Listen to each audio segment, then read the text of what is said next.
Disclaimer. This game is a work of fiction. Any persons, people, events that resemble true events are purely coincidence. And with that, hi, I'm Keegan, and this is A Bunch of Gamers. This is our 212th episode of Werewolf the Apocalypse 20th Anniversary Edition, The Mirrors Within. I'm going to go around and let my players introduce themselves. I'm Tyler, and I play Kyle, also known as Guards the Low. He's a Philodox of the Children of Gaia. Hi, I'm Sean. I play Zeb Speaks-in-Sweet-Whispers. He is a Theurge of the Silent Striders. Hello, my name is Riley, and I am playing Dimitri Howls-In-Memory, Lupus Galliard of the Bone Gnawers. Last time, the Pax had worked to get the rabble involved in the plight of New York City as multiple factions continued to war. They also decided to try and summon up a great spirit of the old crime families, and using rather underhanded tactics, were able to convince the spirit that Shadow Dagger is now a mob boss, and a powerful one at that, giving him control and a reputation to allow him to protect the people of New York. They then went to Washington, D.C. to enact their final plan. Convincing some of the soldiers to break ranks, they were able to enter and end the tyrannical reign of one president while the vice president was able to escape. The Pax then decided to move down to Louisiana after receiving a vision from young Sven in their dreams, and one of them proving true, as a great economic collapse caused Pentex to finally go under. They now stand before the Sept of the Tranquil Swamp, ready to speak with the Black Furies. The cairn is just over the next hill, past some deepening of the waters of the bog that could easily suck you in. What would you guys like to do? I don't believe we've kind of howled to announce ourselves, so if we're close enough to the cairn, Dimitri can go ahead and do that. Alright, you give the howl of introduction, and you were told to wait for some Garu to arrive. You are, and you're brought into the cairn proper. All the women here have changed completely, just like the last time you were here. Their identities seem to have solidified into whoever these new identities are. I'm sorry. Have they changed again? Or No. Are they just firmly... They're firmly the Okay. new person that you saw them the last time you were here. Okay. As you're brought before the elder of the cairn. What brings the ill omens and Fomori's bane here? Well, we received, I suppose, a vision of sorts that the changes that the Black Furies were undergoing could lead to the loss of the war, of the apocalypse. And although it is not our place to insert ourselves in your tribe's business, we were hopeful that if these changes were ongoing, perhaps having people who were not changing would be helpful. I see. The changes have slowed or stopped. A few still change due to them going through their first change and joining our tribe. The change then starts to come upon them, and they change into new Garu. We've all also been having strange dreams lately, where we feel a compulsion to shed something about ourselves. We have two faces, both moving in harmony before the earth rends open and we march into hell itself. In what context do you march into hell? With purpose, as if to battle. There consistency in what you must shed? It is not. Mine seems to be me shedding something in my mind. I'm not sure what it is, but I speak it forth in the umbra, and the words solidify into mist before shifting onto the ground and scurrying away. And when I step forward, my skin melts away to reveal the two faces. One is the one you see before me, and the other is one I do not recognize. And we move with purpose It is as if we are cut open and giving birth to ourselves in a new shape. Keegan, please remind me, when the Black Furies changed, did they always keep their previous rank, basically? They did, yes. Okay. Could you describe the other face? As she starts to describe the other face, as she starts to talk, she's essentially describing the face of Amnita Nightstalker, the elder of the Karen, and likely who she was before. Well, Kyle will describe what he knows of Amnita, which is obviously still pretty limited. The amount of time we spent here was not great. We had a couple conversations, and that's it, but I can give the elder that at least. She kind of nods and says, I've heard some of these descriptions before from our allies. They described a warrior much like this. We have been working with the Macaulay as the swamp grows more and more toxic since this war, and because the U.S. has now been drilling and extracting even more oil from the coasts, especially recently. What does that dream mean to you? I mean, beyond shedding or losing what you once had, some of your description, you're talking about permanence. In my fear, Elder, is that it's one thing to shed permanence and transform. It's another knowing that things are so far out of balance just in creation that this could be something where before many of your warriors are lost, your tribe makes some unbelievable sacrifice. Do you think that you're on borrowed time with some kind of severing of the Weaver's influence? It is possible. Though it is difficult to make us dance to destiny, we are the tribe of the wild. We have always heard the wild's call more than any other. But perhaps we must shed some threads to dance along others to make sure that the Garu are successful in the apocalypse and the worm is defeated and the wild regains some of its power in both the umbral and physical realms. Your word dance is well chosen. Recall, Elder, that I agree with your sentiment and honor it. We have seen other tribes we've seen other tribes where this has been paid off poorly. We've seen others like Middle Brother that have been lost for all eternity. I would prefer neither in the case of your own. When do our preferences matter? When the earth is shattering, fire screams from the earth to light the skies, and the very air becomes poison, corrupting men to the cellular level in some of their greatest cities. We've certainly seen all that's disgusting and vile, and I make no apologetics toward any of that. And again, your point is well met. For preference, I struggle to find a term like that as I saw many of my friends lost among your tribe, and then the fear again that I would lose them a second time. And I recognize that the apocalypse means loss, Elder. I do.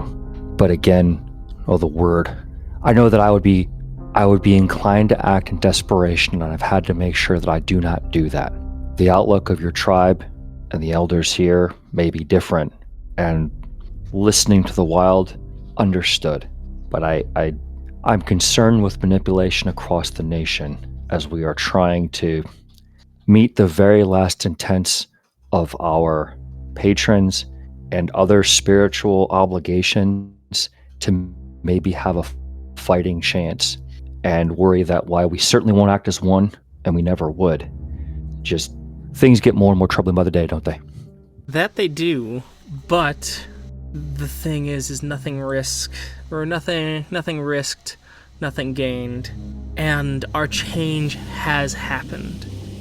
If we can find the thing to shed the boundary between the two identities that now sit in this space in the Tellarium, to break the Weaver's web to the point where two beings exist in the same superposition within time and space is truly a way to battle against the great master of stasis, and perhaps is something so new that the Defiler will be on the back foot in any attempts to corrupt that very concept.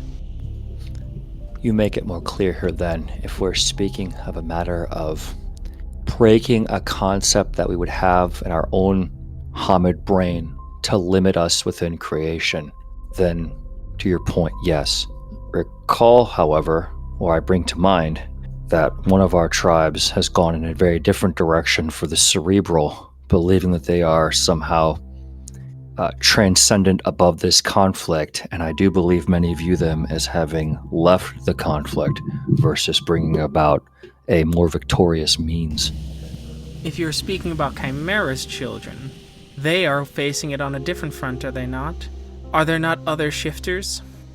Have I not heard stories of the ill omens in Fomori's Bane reaching out to the Farah to ease wounds, and you are upset that a whole tribe has left to be with the Farah in a form of unity? Misunderstand. It's not the side per se. It was that many of them, rather than going to the Farah, and some did, there were others that we encountered that were inclined to wait in the Umbra to see things unfold. That I found distasteful versus just a side. So right, yes, healing old wounds, doing things differently, changing things that have bound us. I think I see what I understand, or I'm beginning to understand what you're saying. Again, this is a stretch for me, as I have not gone through the transformation that you have.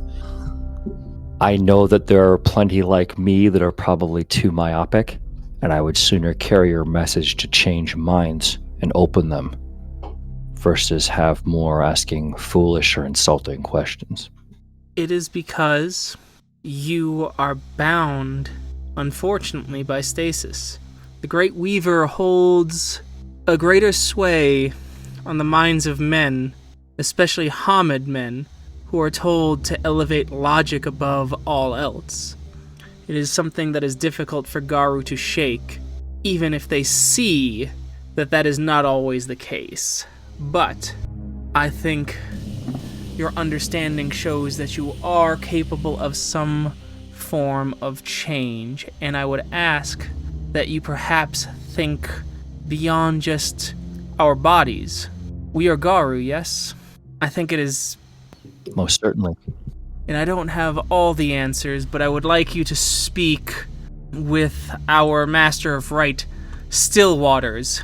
She is a lupus of our tribe, who was trying to explain these to me, and I relate them to you imperfectly. Well, you're certainly right, Elder. My own thinking has been bound for some time, and to hear your Master of Right, and to hear the lupus perspective is always enlightening.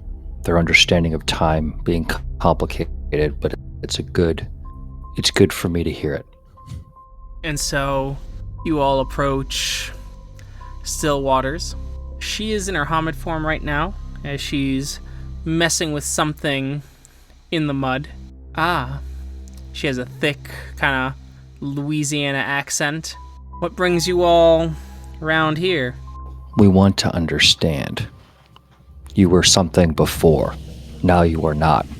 Soon it will be different, and we need to understand. And to hear it from a wolf maybe opens our minds more than in Hamid tongue. Different but the same, is it not? When an elk is eaten, it ceases to be an elk, but the meat within it becomes the meat of the predator who ate it, and thus it exists as both something new and what it was. String of pieces, fragments, that form the cells, the muscle fibers, the calcium in the bones being crunched away and incorporated into that of the predator, and some of the scavenging herbivores that will gnaw upon the bones themselves for the minerals to strengthen them. And so one becomes many, but it is also was itself. It exists in the minds of those that can remember it. And so, things change, but they stay the same. They are both, new and old. And that is what the Furies are. But you cannot see the new and old at the same time. You look at me, Thurge of Owl, and you see Stillwater, but you remember whatever Fury was here before. That memory exists, and it is still there, and is still part of existence, because you have incorporated it into your mind and your spirit, but it cannot exist here in front of you, right now. The vision, I believe, is to shed that, and then you will see Stillwater here, the Garu that once lived here, standing here, together, at the same time, existing in their totality, in both the mind, spirit, and physically, shattering a fundamental law of the Weaver, and giving the wild a foothold to reclaim some of its power in the physical world. How do you make this work? To act all together as one would be the way of the Weaver. I can't comprehend that acting independently through force of will, this would just happen for the tribe. Ritual? No, think of it this way. The Weaver is still part of us in some way, and if we both exist at the same time, look at the wind and the sea, the rain and the earth. The rain falls independent of the earth, but it still carves the canyon all the same as if it was meant to be. 1,000 different actions all happening at once can form complex things that are predictable, but are not necessarily under the control of one inciting incident. Could it not be the same for beings who occupy the same place at the same time?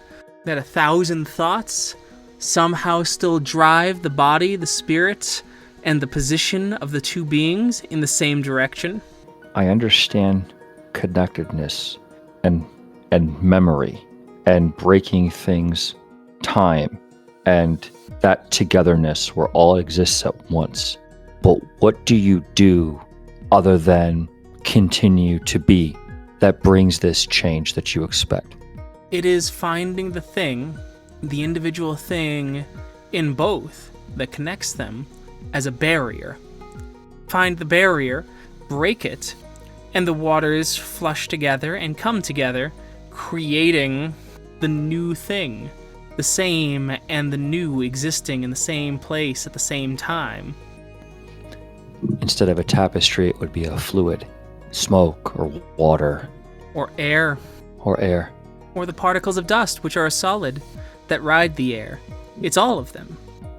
Is each fury within herself then charged on this imperative to do this and make this happen?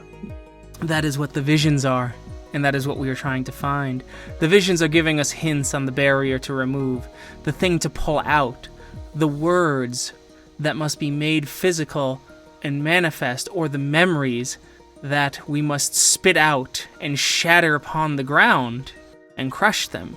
It is as if we must incorporate pieces of the original balance worm, shatter the things of old so that new can reform. Destroy, create, rename. Yes. And this is what the Furies must do. It is why some have changed breed, some have changed auspice, because we are now starting to see the chains, the self-imposed chains of the auspice. All Garu are warriors. The Arun is a warrior of warriors. All Garu work with spirits, but the Thurge works with them more. These are tasks that we might be inclined to based on our circumstances of the spirits, but we have rituals that can change our auspice forever, though we lose all of our ranks as the new auspice. The moon is fluid. It waxes and wanes in the sky, and so too can our purposes, and we are starting to now embody that. The Black Furies will now show that our breeds, Hamid, Krynos, and Lupus, can also be fluid, and we can make them wax or wane based on the times and the horrors that we live in. The self is fluid. The self of one who existed 10 years ago is not the self of today, and so, how is it any different than the self of today, changing to a self of one who had never existed except in the dreams of a forgotten choice centuries ago, and changing the shape of who was gifted the right of existence? That is what this is, and that is the riddle we must solve, so that the Garu may see new beginnings standing next to the old traditions. If I might ask a more personal tribal question, and you can just refuse, and then I will ask my second question. Is there something specific that Pegasus charged the tribe with? No, but it's very obvious in the dream, is it not? In myth, Medusa is sliced open and Pegasus is born out. In our dreams, we slice something from us, and a new beginning is birthed from us. The language of myth and time are etched clear. I recognize what this could mean, and a fundamental change in all creation, born from endings and beginnings clashing, recognizing that the very notion of what we know the veil to be gone, creation itself shifting in a way that perhaps we shape it for the mother, for ourselves. You know as well as I do, though, many Garu, myself included, have learned by rote and pain the laws of their nation, their adherence to their authority, their hierarchies, and the manner of thinking of their tribe, where honorable death is the way, or honorable victory, and there are very few open ways to think about this, which is only to say that to carry this forward and discuss it with others is why we ask so much, and probably how can we help. I think you can help by reframing certain things in your mind. I have heard of all of you, and I know you are parents to one, and it is easy to die for a child because its care is no longer your responsibility. Perhaps you must live for the child in some way. Or, perhaps, your sacrifice has to be meaningful in such a way that the child's care is no longer an issue, for it will grow in a world where this pain is gone, and it is guaranteed to you. Find your own barriers and spit them out. She gives a smile at you as you see her now finishing up what she was doing and has pulled out a fossilized crab that she had found that she plans on clearly turning into some sort of fetish. I suppose my question is a little more... No, it's a little less philosophical. Why is it that the balance worm is what you seek for this? The worm, whatever form it takes, must always exist. Stasis and dynamism cannot exist together and be thought to balance themselves. There must always be a kind of balance that doesn't quite understand. It simply is. Cosmic in its nature. Is our rage not from the balance worm? I think it is entirely different to recognize that we have been given a gift from our past, in our past, versus trying to gain something new from something that may no longer exist. If it once existed, it exists still, even if only memory. And memories shape the umbra, where the spirits dwell. I suppose I would fear that any new iteration, or old iteration, of the worm would and could be corrupted simply by the existence of the worm as it is now, and by attempting to use some new or different power, you would be inviting that corruption as well. It is possible. As I said, nothing wagered, nothing gained. And to look past ourselves, to truly empty your mind past the flows of time and into the endless now, to be dynamic, to be shifting, to be multiple at once. That is a practice of the balance worm I was speaking to. The same thing of when fire rips through a forest so that new growth can happen. That is still an aspect of the balance worm that exists. It is our actions that pulls out the barrier, but it is seeing the principles of something old that did and still does exist that allows us to make use of these visions. My child, as you spoke of him, asked an interesting question to my Galliard friend here, and it was truthfully showing compassion to the worm that had been bound in the webs of the Weaver.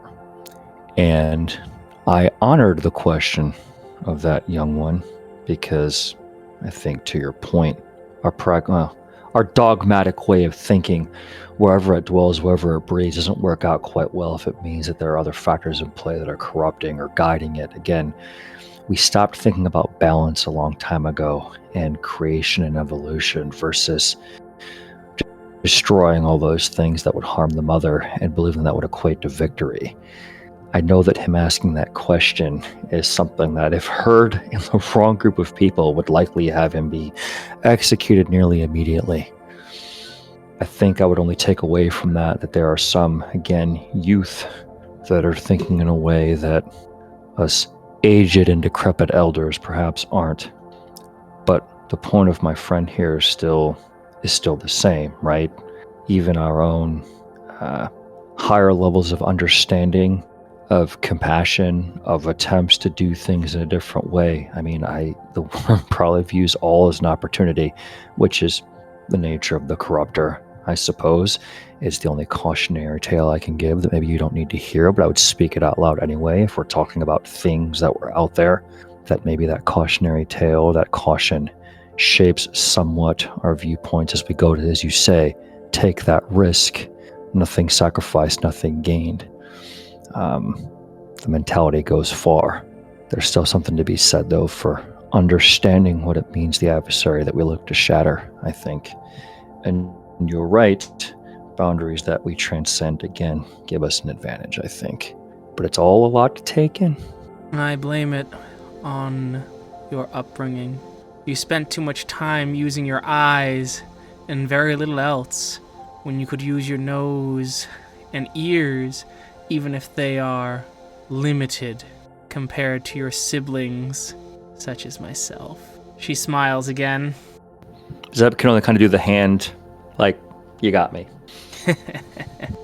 And so she bows to you, shifts into Lupus, and gives a bow as she decides it is time to hunt for herself, to get some food in her belly. And you are all left to spend some time thinking. Are we going to, leave before we do that thinking, or do we want to do that thinking here? I guess, is there anyone we want to talk to? R-Truth, I know you've been a little quiet. Is there anyone you want to talk to here? I'm just trying to wrap my head around all that information. Right. If I guess my other thing is, if we end up having a conversation in character, we probably leave here. Okay. So Which I just want way? to know if there's no. But I don't want to do anything until let Tyler talk. Yeah, I was more of an ask, not a direct. I might actually want to have the conversation here. If it's overheard, I mean, I think that's actually fine in this case, so long as, assuming though, at the initial conversation at least, if that makes sense, what we end up choosing to do, that might end up being a conversation for another place, but if any of the philosophical that remains, I think, could be had here. Right. And I think it being overheard could also be an invitation for one of the Black Furies to jump in and explain if we're stuck on a particular point as well. Maybe. Well, Zeb will kind of let out one of those low whistles. I have never heard Guru talk about, through force of will or choice or action, trying to actively shape the Tellurian and being convinced it would work. And I don't know that I am, but it's something. But I don't like the word dance. I think we've stumbled upon a Garu, a Thurge, meant for Ragabash. And out of character. That comes with all the implications that Kyle feels towards the Ragabash. But I think she is someone who is willing to question and shift and change just about anything except for the idea that these visions themselves could be corrupted. Because we tend to accept the visions that come to us, because they are usually vague and interpretable. But it would be a small corruption indeed to change these visions, to shift them into something not what Gaia intended. Or even just success. How do you know that you succeeded? You think you've succeeded? You've been assured by something out there that tells you that you did the right thing, and then what? You're prepared to march into the maw of hell for victory? There is another tribe that thought that same way, that the portents and everything pointed to the advantage of final victory, and with every great battle fought and every sacrifice made, they were going to win. And for a millennia, we lost them. I don't think they're there, but you're right. Everything you do could be pure, and then, the whisper that says you did it. Or one little turn of a vision. One action you don't take that there's an expectation that you should have taken. It doesn't take much to have another tribe want to wipe you out. No, I suppose I worry that they would not. If the Furies did this, and it went well, they would be far, far closer to the wild, perhaps dangerously so. But I don't know that that's a bad thing. If it goes poorly, the way I expect it would go, perhaps them existing as this new thing is not some great boon, but instead a amalgamation of flesh that does not connect and does not work. Or maybe they are corrupted, and it is no longer just the spirals that we have to deal with. I mean, we've seen what happened to the cyber dogs. We saw what happens to Garu when they fall to the Weaver. This could be a similar situation, but an entire tribe, and not just a camp. I guess what I'm stuck on is this barrier that they kept talking about. Like, is there some connection between who they are now and what they were before this change happened that keeps them from whatever fluidity that they're talking about? I thought about that because it's one thing to discover who you are, assert who you are, be who you are, and be out there to gain acceptance for who you are. The first change isn't a choice, right? We become Guru, and there we have met those that did not want to be changers. We've met those that became, or that are kin, that really wanted nothing to do with this whatsoever. So there's a forced change that happens to them that they have no choice but to accept, right? To what we're talking about here. Whereas the cyber dogs was a choice. I think it was a choice. It was a understanding that then, to Kyle's point, corrupted, because they thought that they could have harmony between Weaver and Wild, and it went drastically bad. In this case, it's giving yourself almost entirely over to the rhythms of the Wild, but instead of falling is the wrong word. Instead of just being subsumed by that, you achieve something completely different because you've broken maybe that barrier that would have made you, the subject of the whims of the Wild versus somehow you transcend that. But again, it doesn't take much for a little bit to come out of balance to go very badly. So right, what does the barrier mean? I guess it's different for everyone. You heard what she said for us. It's, do we have a barrier when it comes to Sven, to leaving, either dying and Sven being alone and parentless? Do we think that Sven is ready to just be himself? I mean, I think about my own barriers. Am I prepared for you and William to be yourselves, to be alphas of your own pack? That could be a barrier of mine. I'm not prepared for my little cubs to leave my flock just yet, but you're warriors. your warrior Garu that will one day do that. I don't know. I appreciated the question that she asked, and to Kyle's point, yes, she decided to play Ragabash on us a bit. I have a shitload more questions, though, than I got answers to after sitting here and hearing this. I guess my thought is that whatever barrier this is, I mean, it seems that the Elder and Stillwaters believe that letting go of this barrier means they'll transcend into something new, but I suppose my worry is that this barrier is a complete loss of self. I mean, we saw the fear in Andy's eyes, right? Or maybe not the fear, the sorrow in Andy's eyes, knowing that she's gone. I don't want to go around here and ask if there are any doubters, but this seems like the type of thing that there might be some that would have some doubt about what this outcome might be. Maybe outside of here, we could encounter some Furies and talk to them a little bit about it. See what they think.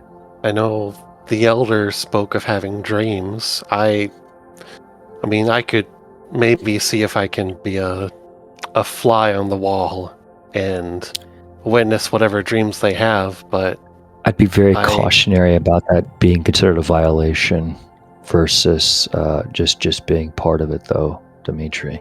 I know. I wouldn't want to not only invade any privacy, but also considering that we're targets of the Doctor. I would not just enter the dreamscape of one that would be considered a violation, but Cassandra Stone Eyes, if we make it back home, it might be something if you could just ask her for a time just to sit and watch to understand better. And I think to do that, your howls carry some weight in their performance elsewhere. If we were to talk more about it, I think that is a good idea and would work pretty well. I think rather than, we don't need to be surreptitious about it. We can just ask and see if they would consent to something for the sake of just understanding more. But my guy, if all of them have had these visions and they have come together like this, then right, that what they're capable of shatters a limitation that, again, is something that as a member of a disparate tribe spread across creation, I can't quite fathom, but I'm impressed by. Yeah, I think that's the best way to go. Keegan, we'll look around this place, the way it looks in the Umbra, just the spirits, just the flow in and out. I mean, we'll take our time as we're just walking around talking. Yeah. I mean, is it all as a Gaian Cairn would be? It's a Gaian Cairn, though really on the edges there is a lot more Banes that are being held off because of the corruption of the nearby swamp and waters. William does bring up on his phone that the surviving vice president has increased energy production at home because the globe is cooling, of course, due to nuclear war, so all global warming stuff is no longer an issue, whether it was true or not. At least according to the president. William has enough science to go, the global temperature drop is temporary, so this is real bad. But anyway, could I get, while you're looking in the Umbra there, Zeb, could I get a perception alertness diff 8, please? You catch a glimpse of one of the Furies' shadows in the Umbra, actually. When you look at them, you see that two of them actually have something in their shadows. It's as if it's a small glimmer of light sitting around the chest region of several Furies. Others you're less sure of because the shadows they cast in the Umbra cross shadows that actually exist in the Umbra, obscuring them. Zeb will describe what he sees. Does that mean something to you? Well, what does it mean? I'm gonna phrase this question correctly to see if there's a role associated with it, and that is Zeb trying to think of things that would affect umbral reflection. If they've ever been talked about, mentioned, you're marked by a spirit. What things can he think of that would do such a thing? If there's an occult roll that he could make to try to even begin to figure out what that might be. You can do an intelligence occult roll. We're going to go diff 8. Okay, so thinking back, these kinds of things could mean lots of things. They could mean that there's something going on within the spirits of the Garu themselves. It could be something related to their tribal patron, as they are all connected to that. It could be something unique to this Karen, simply because all their pack patrons have something going on which is marking them in the Umbra as well. It could also be something along the lines of like the Abyss, and not the same, going to the same place obviously, but if you follow any cracks in the penumbra far enough, you can end up in the Abyss. And there are similar sort of stones and things like that that lead to near realms and den realms and things like that. And so they might be carrying walkways into different near realms or potentially den realms as another possible explanation. I mean, so Zeb will verbalize this. This literally could be what they're talking about if it's about shattering some kind of limitation, and suddenly they bring an aspect of themselves in a dumb realm come crashing into the penumbra where things exist as once. If this is the manner in which the ritual went, that something went one way and something came back on the return. So in the case of Andrea and Cassandra, if let's say that's connecting somewhere, and out there is where Andy is, and right here, right now is where Cassandra is, and at some point if they make the change where they can be in the same place like they're talking about here, versus, right, it's almost like an inverted, I'm thinking of this physics-wise, like almost like an inverted black hole. Somewhere out there is who we knew, somewhere out here is where we see what we see now, and those things are connected. Could be. Of the things that I've listed off, that one is the one that intrigues me the most, of an idea that what they do at least has something rooted in the cosmology of the Umbra. Is there anyone who objectively did not have that? Was it just those who did and those who might have? It was pretty obvious you guys didn't have that. But beyond that, that's the observation. Okay. I'm sorry, Kyle, there's not, Elic out there that might one day, take your place. And you go to a realm of glory and pageantry and flowing wine and bread. Yes, well, what would I even do there? Eat and be merry? Absurd. Yeah, we're not built for happiness. I mean, I was punished once for not asking about such a thing. I'm happy to find someone and ask them about this. We don't have time to not be direct. They don't seem to see it. You're asking about it, and some say that they see it in their dreams, but they never see it themselves. I mean, that adds things up a little bit. Doesn't make it any less concerning. No, and Keegan, you had...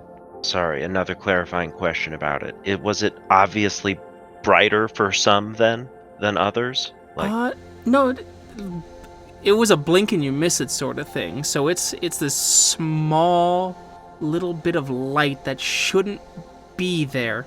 It's almost like the twinkle of a star in a physical relative shadow. Right. But when that shadow passes into other shadows, that light disappears as if it is part of the shadow being eclipsed. And Theos is still in the sky, right? Oh, yes. They are not red, though. Right. That part I got. You just want to make sure that you have the correct information in your head. Clearly, Worm. We're on the cusp of something, all right. Not to be exceptionally profound in theurgy, but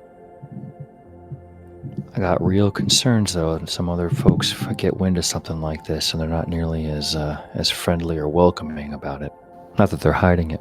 Honestly, Zeb, I would be concerned if you weren't sounding profound in theurgy every once in a while. I use the word ironically, of course.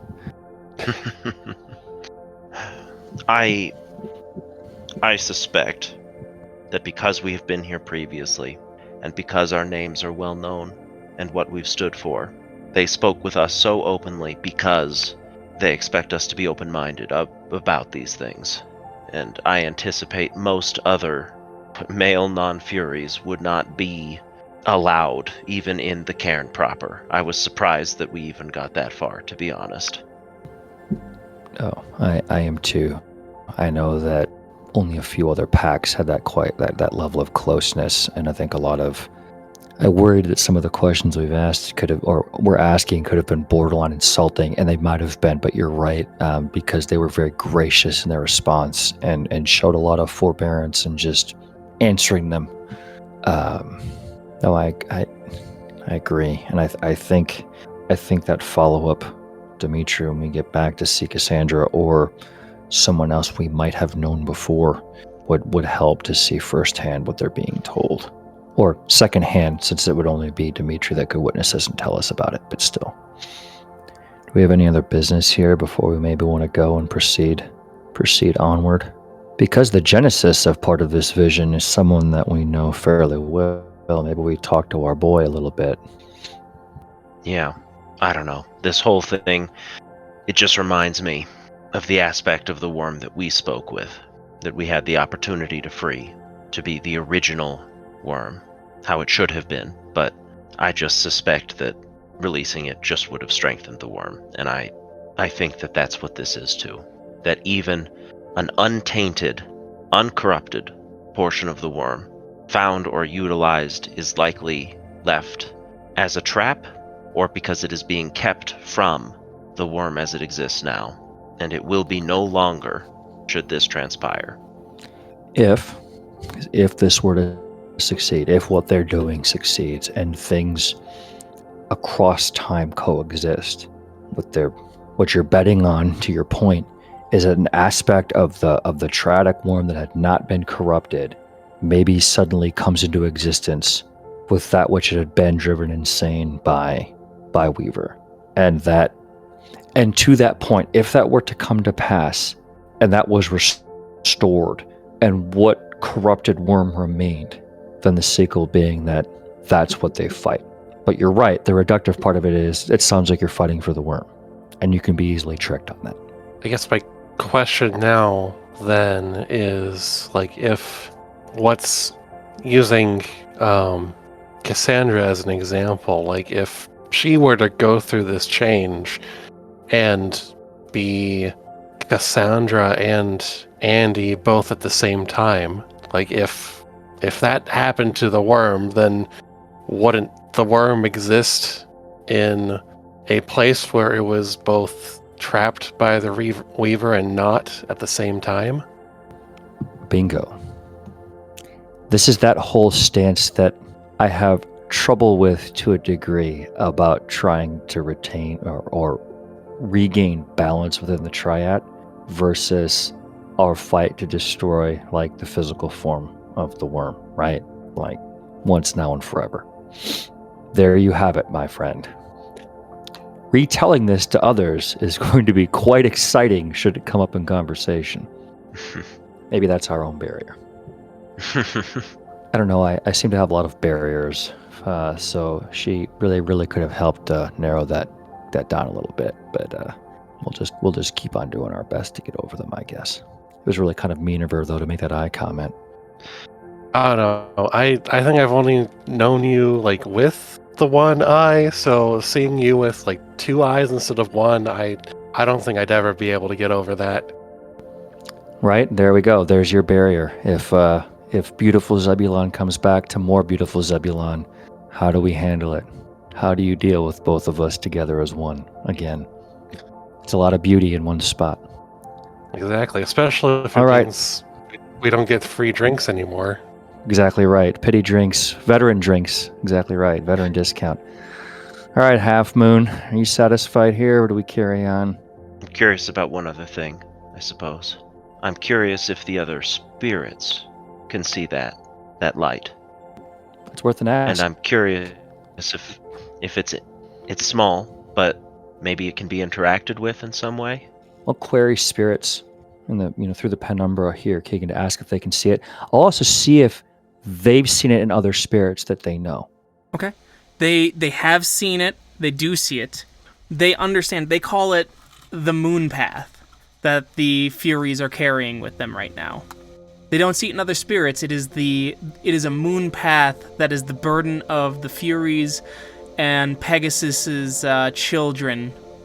It is their burden to carry until the path is fully tread upon, and the mirrors are awakened to shine back corrupting influences. Shine back corrupting influences away or toward? Most spirits would say away from the Furies, and others say they don't know, and one or two are like, mirrors are Weaver things, so they can only corrupt. Fair play. All right. So, Zeb will relay that. I mean, it stands to reason then, right? There's the spiritual manifestation of what they do. Some things at the end of that path. It won't all be good, which is a consensus I'm actually willing to kind of take from the greater quorum out there as being fairly salient. You never get 100% of what you like. No, I suppose I don't fully understand what it really means. No, and I think we're kind of once bitten, twice shy, aren't we? There's been a few things we've been open on before, and then all of a sudden it's been a catastrophic and terrible outcome. I guess we're trusting in the unknown a bit. They're all taking a leap of faith that this is going to work. They'd be asking us to do the same. I mean, I know things are going so great that we have all the time to watch this play out with great luxury and no hardship. But given that we bound another man into a life of organized crime, I guess we can let this one kind of play out too. All right. Ignoring the fact that I mentioned that visions could be corrupted, and that it could be our visions that are corrupted in this case, it seems to me that if they were taking this leap of faith, we aren't necessary for that. And there's not much purpose in our vision and our being here and our having come here if the end result was just that we should let it progress. Well, even if the end result is us letting this progress, I mean, maybe our purpose here is to help convince the other tribes not to wipe out the Black Furies completely from a lack of understanding. Exactly right. That was my thought too. That the downfall might be is that if we turn inward, thinking that this is corruption that needs to be excised, pulling out a manner of action that we've used against the Pharaoh, for instance, out of fear and uncertainty, there we have it. Right? It plays out to the vision that we've been given. Whatever's happening right now is we're not preventing it. They've already occurred, right? Other than exploring it some more, I don't think they here know anything more. Short of us trying to trace one of these moon paths out there, which I don't know is possible at all, or would be quite a feat in and of itself. We could try. But again, that might mean, again, that's a level of both metaphysical impossibility and a violation of one of these Garu that I wouldn't care to do unless we thought that they were about to again fall. No, and we'd have to stop it. If we were to try and follow one, I would certainly prefer it be Cassandra's. Right. Because if this moon path is if that connects directly to the other, I mean, what good is it for me to stand in front of any of the Black Furies who were here previously? They know nothing of what we've accomplished. We have only the pull that we earned as Cleoth, but Andy knows us. She does, or Cassandra knows us-ish. And again, if they can't see it, part of their own barrier and understanding is maybe being able to. The change happens, they can't see this path in front of them, they know it's there, and they have to find it. And that of itself, I mean, you yourself have been on visions within, or not visions, activities within the abyss that required you to follow different paths before. They have to find it first, maybe. I think maybe we've spent enough time here, perhaps. I mean, my next line of thinking would be to start interrogating the ancestor spirits, but I don't think they would have any reason to talk to us. See if, stories of this moon path are in the tribe's history, but I think that would be going a little too far. No, I want to explore the other end of this equation, and that's what young Sven is being told. That's then being told to you all. Mm-hmm. Because some of that's an awful lot for a cub that has not gone through their first change, unless we're seeing some kind of similar reflection of an older, wizened Sven passing this information to you, or we're all being deceived. Well, it's worth noting that one of those visions did already come true and held a lot of truth in it. No, agreed.